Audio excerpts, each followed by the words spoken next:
तो hello students, आज हम लोग सॉल्व करने जा रहे हैं इलस्ट्रेशन नंबर 10।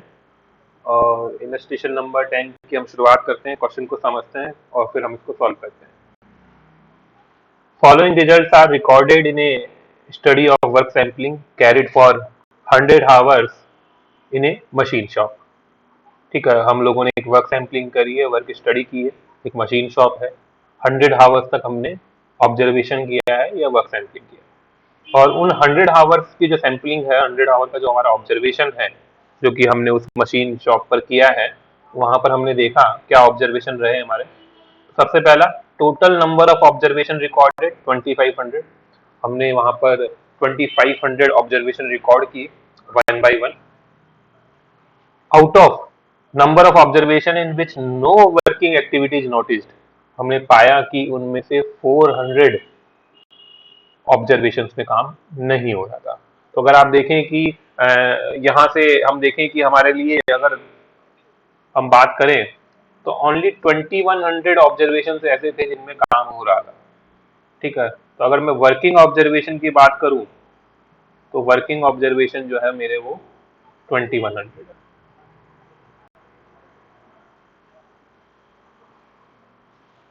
इसके बाद में नेक्स्ट हमें दिया ratio of manual to machine elements. जो हमारा मैन और मशीन का जो रेशियो है, मींस हम अगर कोई काम कर रहे हैं, कोई एक्टिविटी अगर हम कर रहे हैं, कोई जॉब हम कर रहे हैं, तो उसमें हमारा मैन भी परफॉर्म कर रहा है और मशीन भी परफॉर्म कर रही है। तो किस रेशियो में परफॉर्म कर रहे हैं वो? 2:1 के रेशियो में परफॉर्म कर रहे हैं। एवरेज रेटिंग फैक्टर हमको दिया हुआ है 115%। Number of articles produce during the study period, जो हमने ये 100 आवर्स की स्टडी की, इसमें हमारा प्रोडक्शन कितना रहा? 6000 का। इसके बाद में हमें दिया है as per the policy of the company, rest and personal allowances are taken as 12% of normal time. ठीक है, हमें अलाउंसेस ऐड करने हैं 12% of normal time. And calculate the standard time to produce an article, और हमें एक article का standard time निकालना है। ठीक है, तो अब इसका जो नेक्स्ट पार्ट है वो फिलहाल मैं रीड नहीं कर रहा हूँ, बिकॉज एक बार हम इतना सॉल्व कर लेते हैं। तो यहां तक हम लोगों ने देखा कि हमें स्टैंडर्ड टाइम पर यूनिट निकालना है इस सारी डिटेल से। तो इसको हम किस तरीके से सॉल्व करेंगे? सबसे पहले हम यहाँ पर निकालेंगे परसेंटेज ऑफ वर्किंग टाइम। ठीक है, परसेंटेज ऑफ वर्किंग टाइम। और परसेंटेज ऑफ वर्किंग टाइम निकालने के लिए हमारे पास हमें क्या करना पड़ेगा? हमें सर ऑब्जर्वेशन, जो हमारे ऑब्जर्वेशन है उनको काम में लेना है। जो हमारे ऑब्जर्वेशन है उनको काम में लेना है। तो किस तरीके से निकलेगा सर? वर्किंग ऑब्जर्वेशन जो हमारे हैं, वर्किंग ऑब्जर्वेशन जो हमारे हैं,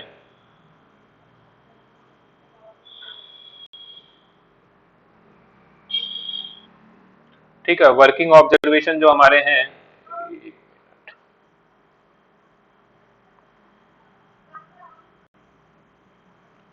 और डिवाइड कर देंगे हम टोटल नंबर ऑफ ऑब्जर्वेशन से।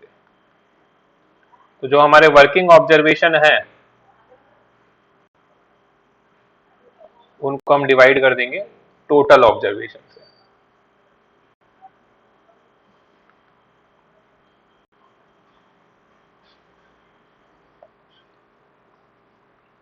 तो सर वर्किंग ऑब्जर्वेशन कितने थे हमारे?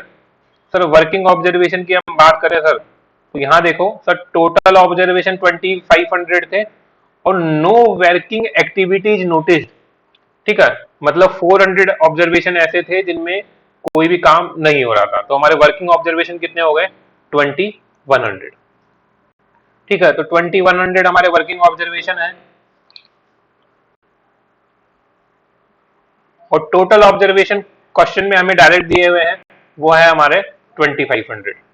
तो 2100 डिवाइडेड बाय 2500, तो ये हमारा आ गया 84%। दैट मीन्स हमारे यहाँ पर 84% टाइम ही काम होता है। ठीक है, हमारे यहाँ पर अगर हम 100% टाइम दे रहे हैं, ठीक है, 100 आवर्स दे रहे हैं या 100 मिनट दे रहे हैं, तो उसमें से 84% टाइम ही हमारे यहाँ पर काम होता है।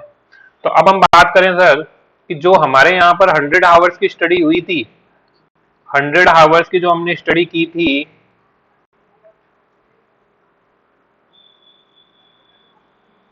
100 आवर्स की जो हमने स्टडी की थी, तो पूरे 100 आवर्स तो काम हुआ नहीं होगा सर। ठीक है, जो हमारा 100 आवर्स स्टडी टाइम था वो पूरे टाइम तो काम हुआ नहीं होगा सर, तो उसमें से कितने टाइम काम हुआ? ठीक है, उसमें से सर 84% टाइम काम हुआ होगा, उसमें से 84% टाइम काम हुआ होगा। दैट मीन्स 84 आवर्स जो है वो रियल में काम लेबर ने किया होगा, या हमारे यहाँ पर 84 आवर्स हमारे यहाँ पर काम हुआ है। ठीक है, तो ये हमारा आ गया एक्चुअल एक तरीके से कि कितने टाइम तक हमारे यहाँ पर एक्चुअल काम हुआ। ठीक है, अब हम बात करें कि सर 84 आवर्स एक्चुअल हमारे यहाँ पर काम हुआ, इसको मैं मिनट्स में कन्वर्ट कर लूँ। ठीक है, अब चाहे तो हम इसको हावर्स में भी सॉल्व कर सकते हैं, लेकिन इसको मिनट्स में सॉल्व करना हमारे लिए ज्यादा इजी रहेगा। तो मैं इसको मिनट्स में कन्वर्ट कर लूँ, तो मल्टीप्लाई कर दिया मैंने 60 मिनट से,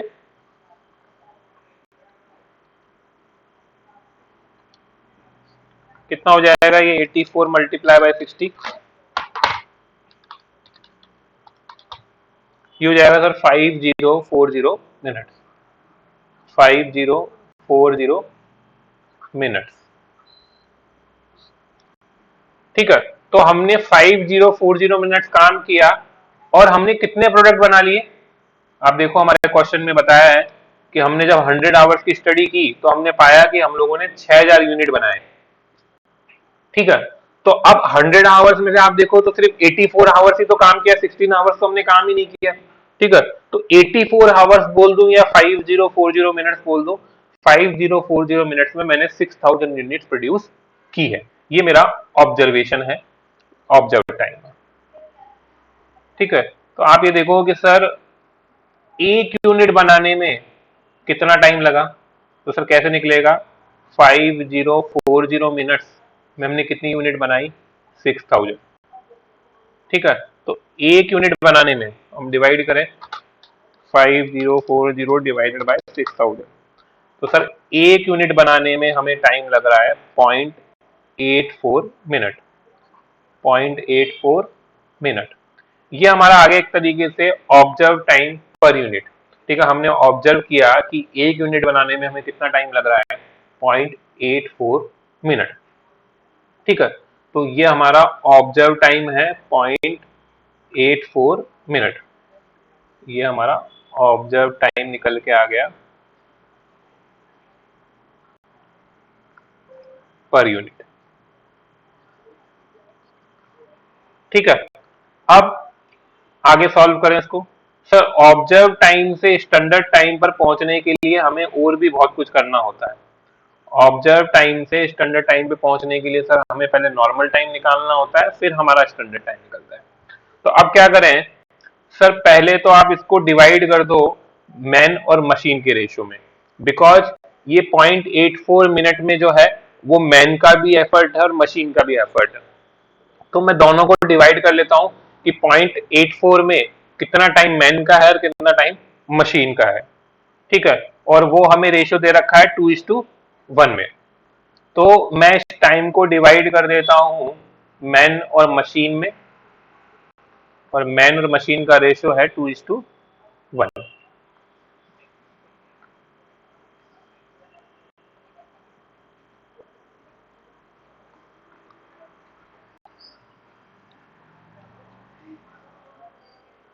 ठीक है, तो ये इधर रेशियो है 2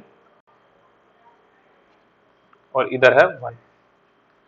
ठीक है, तो 0.84 को अगर 2:1 के रेशियो में डिवाइड करेंगे तो सर कितना आएगा, 56 आ जाएगा।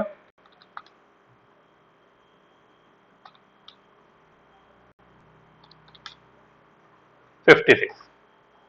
ठीक है, तो हम यहाँ पर बात करें सर, ये हमारा आ गया 0.56 और मशीन का रेशियो आ गया 0.28। ठीक है, ये निकल गया हमारा।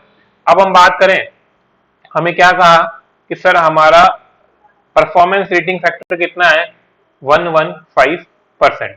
तो हम लोगों ने पहले भी पढ़ा था, आप प्रीवियस लेक्चर्स देखेंगे तो हम लोगों ने देखा था कि सर ऑब्जर्व टाइम को अगर मल्टीप्लाई कर दे परफॉर्मेंस रेटिंग फैक्टर से तो हमारा नॉर्मल टाइम निकल जाता है। तो सर मैं यहाँ पर क्या करूँ, ये मेरा ऑब्जर्व टाइम है, ये मेरा मशीन, ये मेरा मैन का ऑब्जर्व टाइम है, ये मेरा मशीन का ऑब्जर्व टाइम है। ठीक है, तो मैं इस ऑब्जर्व टाइम को मल्टीप्लाई कर दूं परफॉर्मेंस रेटिंग फैक्टर से, और वो कितना है, 100 15%, वो कितना है 115%।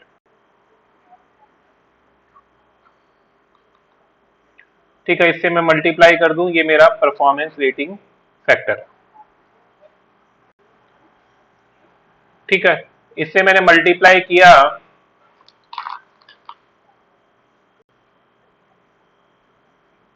इससे मैंने मल्टीप्लाई किया तो ये कितना आया 0.56 मल्टीप्लाई बाय 115%, तो ये आ जाएगा सर 0.644। ये मेरा क्या निकल गया, नॉर्मल टाइम। लेकिन ये नॉर्मल टाइम किसका निकला है, अभी निकला है सिर्फ सिर्फ ये मैन का निकला है सर। ये किसका निकला है, सिर्फ मैन का। मशीन का भी निकाले सर, तो मशीन को भी किससे मल्टीप्लाई करना पड़ेगा, परफॉर्मेंस रेटिंग फैक्टर से। लेकिन ये जो परफॉर्मेंस रेटिंग फैक्टर होता है ये सिर्फ मैन के लिए होता है, मशीन के लिए नहीं होता है।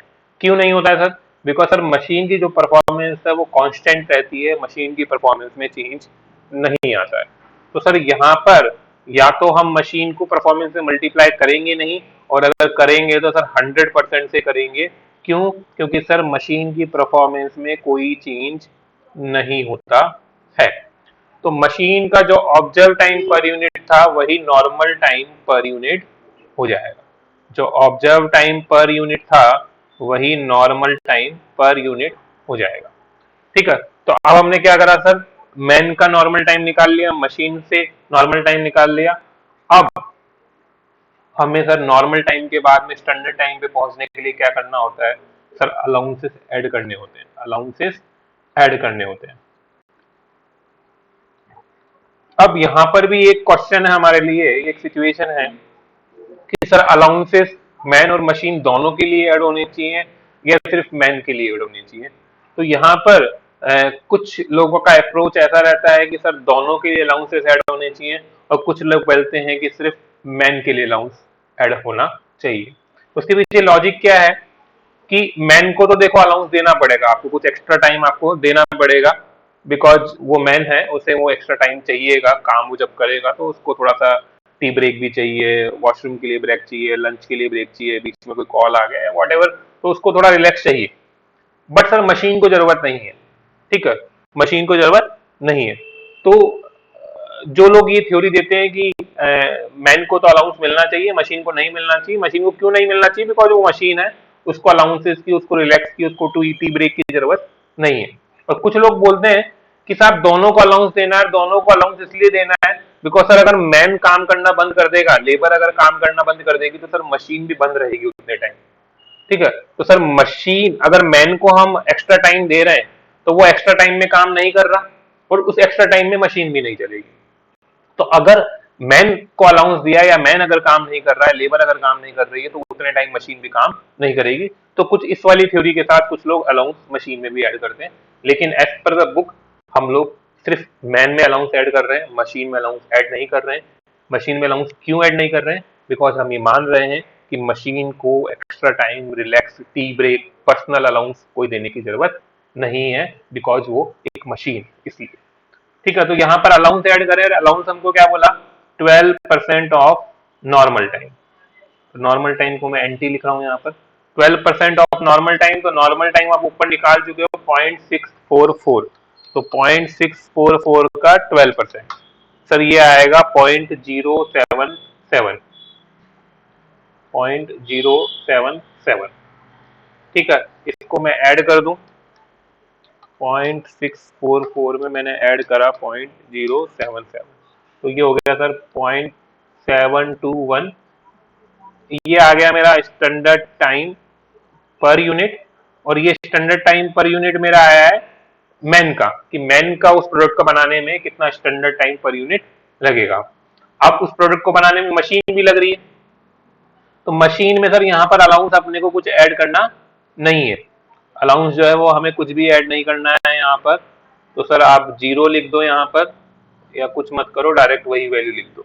तो यहाँ पर आ गया 0.28, यहाँ पर क्या आ गया 0.28, ये हमारा आ गया स्टैंडर्ड टाइम पर यूनिट। मतलब एक यूनिट को बनाने में मशीन जो है वो 0.28 स्टैंडर्ड टाइम लगाएगी। लेकिन सर अगर मुझे प्रोडक्ट बनाना है तो दोनों लगेंगे, मैन भी लगेगा मशीन भी लगेगा, और तब जाके वो हमारा प्रोडक्ट बनेगा। तो हम इन दोनों को ऐड कर लेते हैं, इन दोनों को हम ऐड कर लेते हैं।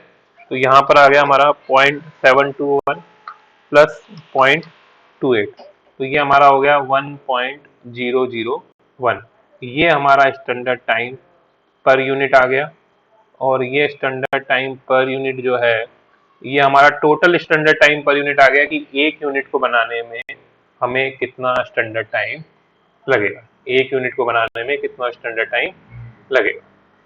ठीक है, तो ये जो हमारा फर्स्ट जो पार्ट था जो हमसे इन्होंने पूछी थी कि calculate standard time to produce an article, कि एक आर्टिकल को प्रोड्यूस करने में कितना स्टैंडर्ड टाइम लगेगा, वो हम लोगों ने यहाँ पर कैलकुलेट कर लिया। Now the second part of this question, second part में हमसे क्या पूछ रहा है, एक सिचुएशन हमें दे रहा है, और सिचुएशन में क्या बता रहा है, given that the shop produces 42,000 articles per month. ठीक है, कि रियल डेटा है कि इन्होंने एक मंथ के अंदर 42,000 यूनिट्स प्रोड्यूस करी, बनाई। ठीक है, और उस मंथ में जो हम बात करें 25 वर्किंग डेज थे, मतलब 25 दिन काम हुआ, 5 वर्कर्स ने वो काम किया, 8 घंटे वर्कर डेली काम करते हैं, और 7% जो है वो एब्सेंट रहते हैं हमारे यहाँ पर वर्कर। और हमें निकालना है यूटिलाइजेशन ऑफ लेबर और एफिशिएंसी ऑफ लेबर। ठीक है, इस तरह के क्वेश्चन हम लोगों ने पहले भी सॉल्व किया था, इस तरह का क्वेश्चन हम लोगों ने पहले भी सॉल्व किया था, और हमने देखा था कि हमारे पास दो फॉर्मूले हैं जिनसे हम ये क्वेश्चन सॉल्व कर सकते हैं। तो हम लोग वो फॉर्मूले अप्लाई करें और इसको सॉल्व करें।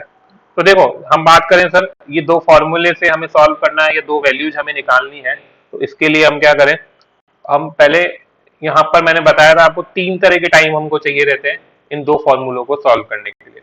तो कौन से 3 तरह के टाइम चाहिए रहते हैं सर हमें? तो सर सबसे पहला हमें चाहिए सर यहाँ पर कि टोटल लेबर टाइम, जिसको मैं शॉर्ट में बोल देता हूँ डिजाइन टाइम, कि हमने लेबर के लिए कितना टाइम डिजाइन किया है, लेबर के काम करने के लिए हमने कितना टाइम डिजाइन किया है। ठीक है, इसको मैं जनरली डिजाइन टाइम भी बोल देता हूँ कि भैया हमने इतना एक्सपेक्ट किया था, इतना डिजाइन किया था कि लेबर इतने घंटे काम करे। ये कैसे निकलेगा सर? सर आप देखो कि हमारे यहाँ पर कितनी लेबर है, एक महीने में कितने दिन काम हो रहा है, कितने वर्कर है, सबको हम मल्टीप्लाई कर देंगे, सबको हम मल्टीप्लाई कर देंगे। तो हम बात करें सर 5 वर्कर हैं, ठीक है, एक महीने में 25 दिन, एक दिन में 8 घंटे काम।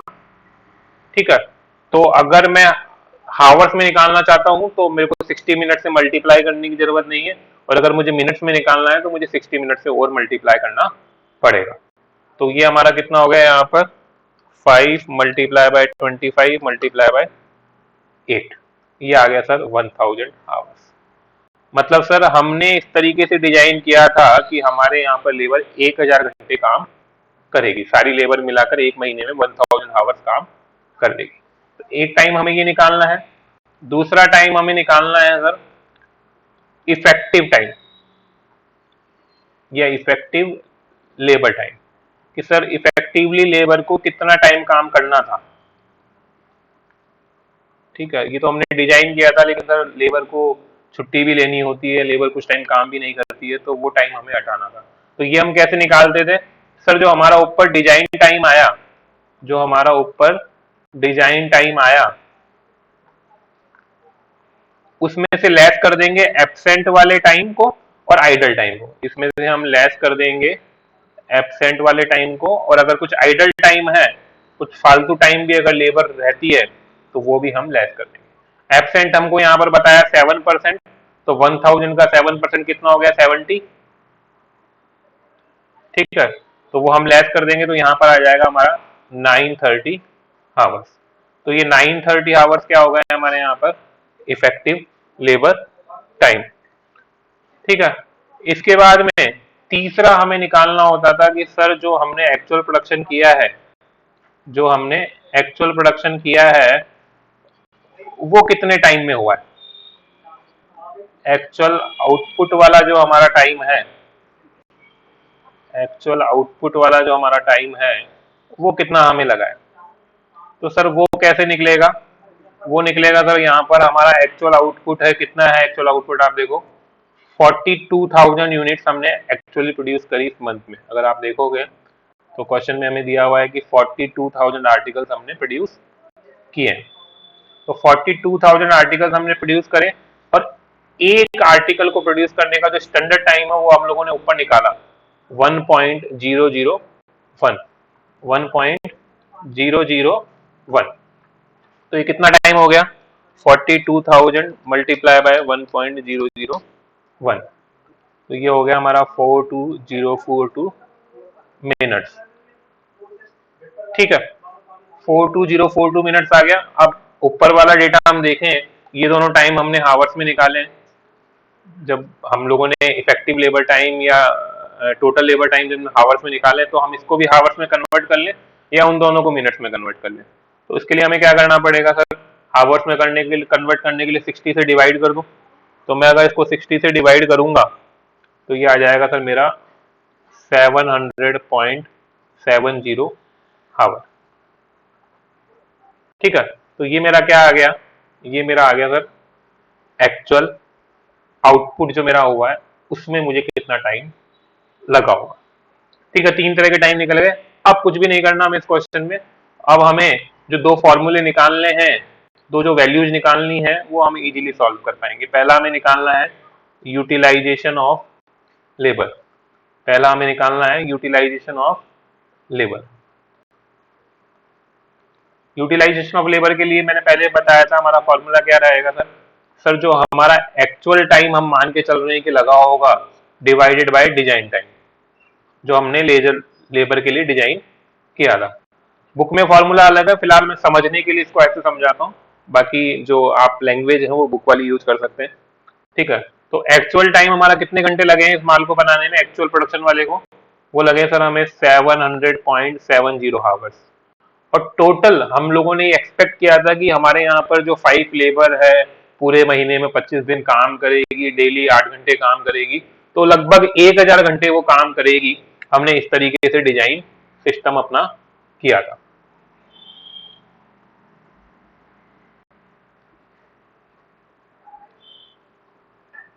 ठीक है, तो ये हमारा निकल गया सर, ये हमारा निकल गया सर 70.70%। आई थिंक कुछ ऐसा ही आएगा। ठीक है, तो ये आ गया सर यूटिलाइजेशन, कि हमारे यहाँ पर लेबर का यूटिलाइजेशन कितना परसेंट हुआ है। ठीक है, मतलब हम लेबर को पूरी तरीके से यूटिलाइज नहीं कर पाए। हम 1000 घंटे लेबर से काम करवा सकते थे, लेकिन हम उतना यूटिलाइजेशन नहीं कर पाए। हम लेबर से सिर्फ 700 घंटे ही काम करवा पाए। अब रीजन चाहे कुछ भी रहे हो, लेकिन हम तो यूटिलाइज नहीं कर पाए ना। हम लोगों ने तो लेबर को 1000 घंटे के लिए हायर किया था। हमने 5 लेबर को, 5 लेबर्स को 25 वर्किंग डेज के लिए 8 आवर्स पर डे के लिए हमने हायर किया। तो उस हिसाब से तो लेबर को 1000 घंटे काम करना चाहिए था, लेकिन लेबर सिर्फ 700 आवर्स ही काम कर रहा है। दैट मीन हम लेबर को सिर्फ 70% ही यूटिलाइज कर पा रहे हैं। तो सेकंड हमें निकालना है, वो हमें निकालना है efficiency of labour. Efficiency of labour. तो एफिशिएंसी ऑफ लेबर की हम बात करें, एफिशिएंसी ऑफ लेबर की हम बात करें, तो सर यहां पर हम लोग किस तरीके से फॉर्मूला बना देते हैं? Actual divided by effective. Actual divided by effective. तो सर एक्चुअल हमारा कितने हावर्स थे? सर एक्चुअल हमारे हावर्स थे 700.70, और इफेक्टिव हावर्स कितने थे? तो इफेक्टिव हावर्स देखो हम लोगों ने निकाले थे, कितने निकाले थे? 930। ठीक है, तो हम डिवाइड कर देंगे 930 से।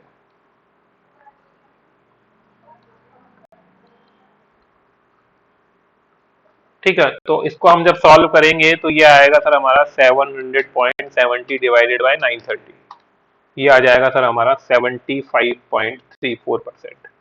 ये क्या शो करता है? ये शो करता है कि लेबर की जो एफिशिएंसी है वो काम करने की कितनी है? 75.34। मीन्स क्या सर? कि लेबर ने हमको बोला कि सर छुट्टी तो लेनी पड़ेगी। हम लोगों ने उनको कहा था भाई 1000 आवर काम करना, लेकिन लेबर ने हमें बोला कि सर हमें छुट्टी तो लेनी पड़ेगी, घर पे काम होते हैं या और कुछ होता है। तो हमने बोला ठीक है 7% छुट्टी ले लो। 7% छुट्टी लोगे तो 70 घंटे की छुट्टी हो गई तुम्हारी, ठीक है, हॉलीडे हो गए। अब 930 आवर्स तो काम करो तुम लोग, ठीक है। तो 930, तो जो लेबर बोल रही है कि 930 आवर्स हम काम कर लेंगे, सिर्फ हमें 70 आवर्स की छुट्टी दे दो। तो ठीक है, उन्होंने लेबर ने 70 आवर्स की ऑफ मांगा, हम लोगों ने ऑफ दे दिया, हॉलीडे दे दिया। लेकिन एज ए मैनेजमेंट में क्या एक्सपेक्ट करूंगा लेबर से कि यार ठीक है, तुम लोगों को 70 आवर्स का छुट्टी चाहिए था, वो दिया, अब 930 आवर्स तो काम करो। लेकिन लेबर 930 आवर्स में से भी कितने घंटे काम कर रही है? सिर्फ 700.70 आवर्स। दैट मीन्स वो अपनी लेबर अपनी एफिशिएंसी का कितना परसेंट काम कर रही है? 75.34%। तो ये हमारा जो नेक्स्ट जो आंसर इन्होंने पूछा था एफिशिएंसी ऑफ लेबर, वो भी यहाँ पर निकल गया। आप बुक में देखेंगे तो बुक में भी ये लगभग आपको इसी तरह का सॉल्यूशन आपको देखने को मिलेगा। आई होप आपको यह इलस्ट्रेशन समझ में आया होगा। ठीक है, थोड़ा सा राइटिंग को लेकर यहाँ पर इश्यू होगा, बिकॉज थोड़ा सा पेन टेप में हैबिट नहीं है, तो उसको उस वजह से थोड़ी सी आपको यहाँ पर प्रॉब्लम देखने को मिलेगी। बट आई होप थ्योरेटिकली जब मैं रीड कर रहा हूँ या बोल रहा हूँ तो उससे आपको काफी हद तक चीजें क्लियर होगी। ठीक है, तो एक लास्ट क्वेश्चन हमारा इस चैप्टर के अंदर, यूनिट के अंदर बचा है, तो नेक्स्ट क्लास के अंदर हम वो कवर करेंगे और इस यूनिट को कंप्लीट करेंगे। Thank you so much, bye.